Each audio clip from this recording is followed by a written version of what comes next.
Olá, irmãos, a paz de Jesus, o amor de Maria, o fogo do Espírito Santo esteja no coração de cada um de vocês. Sejam bem-vindos a mais um episódio do Catecismo da Igreja Católica, página a página. E hoje vamos continuar a refletir, segundo o Catecismo da Igreja Católica, sobre o creio, o símbolo dos apóstolos. E nós estamos no segundo episódio sobre o creio, no qual no primeiro nós falamos que nós cremos em um só Deus. E agora nós vamos refletir, vamos aprender, e é a segunda frase, que é o Pai. Então o Catecismo da Igreja ele separou só essa palavrinha Pai, para que a gente pudesse destrinchar e aprender a grandiosidade que tem essa palavra dentro da Igreja Católica Apostólica Romana, e como não é um simples pai, né? Às vezes nós ouvimos falar nas pregações, em encontros, de Deus que é Pai, e aí a gente já logo compara, né, a relação desse Deus Pai com o pai que nós temos aqui na Terra. Muitas vezes a gente teve dificuldades, passamos por traumas com os nossos pais, e aí a gente acaba criando uma barreira para aceitar o amor desse Deus que é Pai também. Então, a igreja, ela percebe que ela tem esse dever de abrir o leque, né, da nossa visão a respeito dessa palavra Pai, que é o nosso Deus Pai. E quando nós falamos desse Deus Pai, nós vemos que ao longo da história da humanidade ele vem se revelando, e conforme o passar dos tempos, ele vai cada vez mais se mostrando a nós, se revelando a nós, para que a gente possa compreender esse Pai, entender esse Pai, se abrir ao amor desse Pai, querer conhecê-lo, querer se aproximar dele, querer depender dele, deixar que ele cuide de nossas coisas, deixar que ele nos proteja, nos ampare, nos dê tudo o que é necessário. Então, para a gente tomar essa decisão, nós precisamos conhecê-lo bem, né? Nós precisamos nos aproximar dele como um verdadeiro filho que está ali amando o Pai, querendo estar com o Pai. E no Antigo Testamento, conforme o Catecismo da Igreja Católica nos ensina, eles, eles tinham uma visão de Deus como esse Deus longe, né, que falava por vozes, por sinais.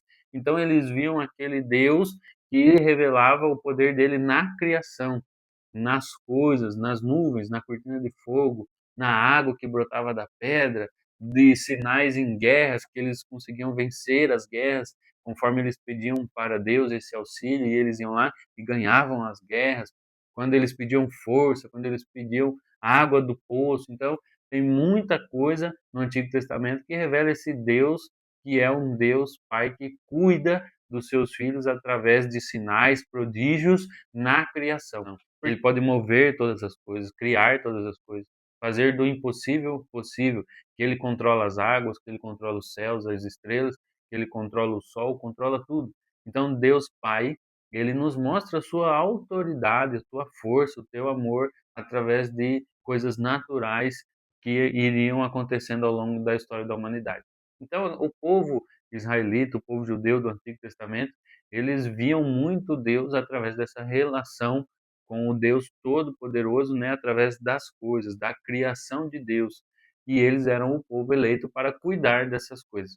A partir do Novo Testamento, que a revelação divina ela já se faz na presença e na pessoa de Jesus Cristo, segunda pessoa da Santíssima Trindade, ele também é uma revelação desse Deus Pai. Ele ama o seu Filho, e o seu Filho, Jesus Cristo, nosso Senhor e Salvador, ama seu Pai. Então, esses são os dois que formam, né, a Santíssima Trindade. Então, o amor entre o Pai e o amor do Filho pelo Pai gera esse amor, ele gera o Espírito Santo de Deus. Então, quando Deus ele ama o seu Filho, aqui é a primeira pessoa da Santíssima Trindade, ele ama o seu Filho, e o seu Filho, sendo amado, ama também o Pai, e quando eles têm esse amor um para com o outro, esse movimento de amor, ele se chama Espírito Santo de Deus. Então nós podemos dizer que o Espírito Santo ele é a personificação do amor de Deus para o Filho e do Filho para o Pai. Então nós, quando somos batizados na Igreja Católica, recebemos o batismo, nós entramos nessa verdade trinitária de Deus, que é Pai, Filho e Espírito Santo. Eles são um só, porém cada um com uma missão. Mas todos os três já estavam juntos antes de todas as coisas, e por ele foram feitas todas as coisas. Então eles são três porque nós conhecemos ele, porque ele quis se revelar dessa forma, como esse Deus que estava lá na criação, esse Deus que andou no nosso meio para a redenção e esse Deus que está conosco através do Espírito Santo para a nossa santificação. Então, o Pai, ele é todas essas pessoas, ele é toda essa trindade que está em nós e está desde a eternidade também. E quando nós somos batizados, e ele nos chama a entrar nesse mistério da Trindade, nós percebemos que fazemos parte da Santíssima Trindade. E o fim último de toda a economia divina é a entrada da criatura na unidade perfeita da Santíssima Trindade. Então, quando nós buscamos a conversão, estamos buscando a nossa santidade, nós estamos correspondendo ao fim último da nossa vida, que é entrar nessa unidade perfeita através da Santíssima Trindade. Foram o que os santos conseguiram fazer. Eles conseguiram entrar em concordância plena com o Deus que é Pai, o Deus que é Filho, o Deus que é Espírito Santo. Por isso que eles são três em um só, porque nunca nenhum contradisse o outro, nunca nenhum foi contra aquilo que o outro pensava. O que Deus Pai mandou o Filho fazer, o Filho fez. O que o Filho pediu ao Pai, o Pai fez. E o que o Pai e o Filho pedem ao Espírito Santo de Deus, ele também faz. Então, por isso que eles são três em um só, sempre em perfeita harmonia, têm a mesma natureza, a mesma essência e se dividem em três para cada etapa da humanidade que foi necessário, assim, que da forma que Deus escolheu e sabe que é o melhor para cada um de nós. Então, o que a igreja nos ensina é que nós precisamos entender esse Pai que está na Trindade, esse Pai que está na criação, esse Pai que está na nossa redenção, naquele que pagou o preço pelos nossos pecados. Então, assim, nós podemos compreender que Jesus é totalmente Deus e se entregou por nós na cruz, pagou pelos nossos pecados. Não foi um grande profeta, não foi um homem qualquer, não foi um homem só que alcançou a santidade. Não, nós estamos dizendo que é o próprio Deus. Esse mistério nós precisamos entender. E também o Espírito Santo de Deus, aquele que habita em nós. Nós precisamos entender da melhor forma possível, entrar nesse mistério de que o Deus que criou o universo habita dentro do meu coração, através do Espírito Santo. Então, essa relação de Deus Pai que nós temos que ter, nós temos que encontrar ações e cuidados de Deus na criação, temos que encontrar esse amor do Pai que entregou seu próprio Filho por nós através da redenção. Então, quando olhamos para Jesus, temos que entender que aquilo é um sacrifício de um Deus que é Pai.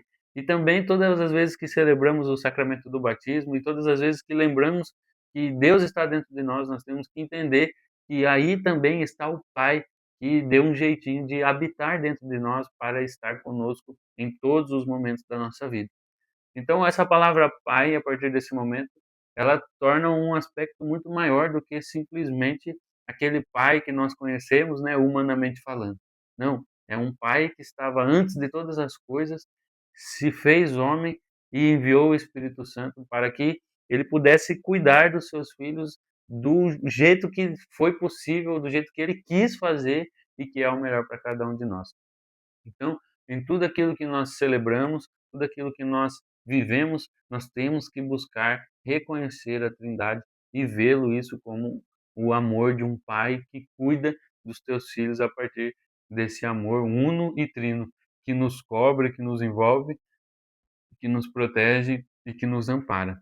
Então, que nós possamos acolher esse amor desse Deus que é Pai, que olha por nós, que cuida de nós, mas de uma forma transcendente, não de uma forma que nós conhecemos com os nossos pais, que são falhos, assim como nós. Então, apesar deles serem a primeira referência que nós temos, né, desse amor de pai, Deus é muito maior do que esse amor que nós conhecemos aqui com os nossos pais daqui da terra. Então, que você possa se abrir a esse amor hoje desse pai que é trino, né? Ele não se conteve de amar somente na criação e de ter dado tudo para nós.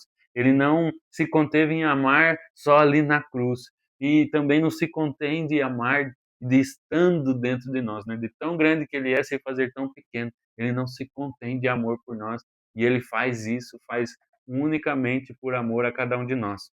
Então, esse é o amor do Pai que nós oramos no creio, que nós cremos nesse Pai Esse Pai que é o Pai da criação, o Pai da redenção e o Pai da santificação. Esse Pai que não se conteve de amor e fez de tudo para cada um de nós e aguarda a nossa resposta ansiosamente. Então, que a gente já possa experimentar essa trindade, né? Que a gente já possa viver nela, que a gente possa já deixar ser envolvido nesse amor do Pai para com o Filho, do Filho para com o Pai, e nesse movimento do Espírito Santo, que nós possamos estar ali também nesse movimento, entrando, né, nesse diálogo, nessa troca de amor de um para com o outro e nos envolvendo também com esse amor e sendo tomados por esse amor e querendo viver cada vez mais por esse amor. Então, se você gostou desse vídeo, curte, comenta, compartilha, se inscreve, manda para alguém, manda para uma pessoa e vamos junto aí aprender um pouquinho mais sobre o Catecismo da Igreja Católica. Amém, irmãos? Fiquem com Deus, até a próxima, se Deus quiser.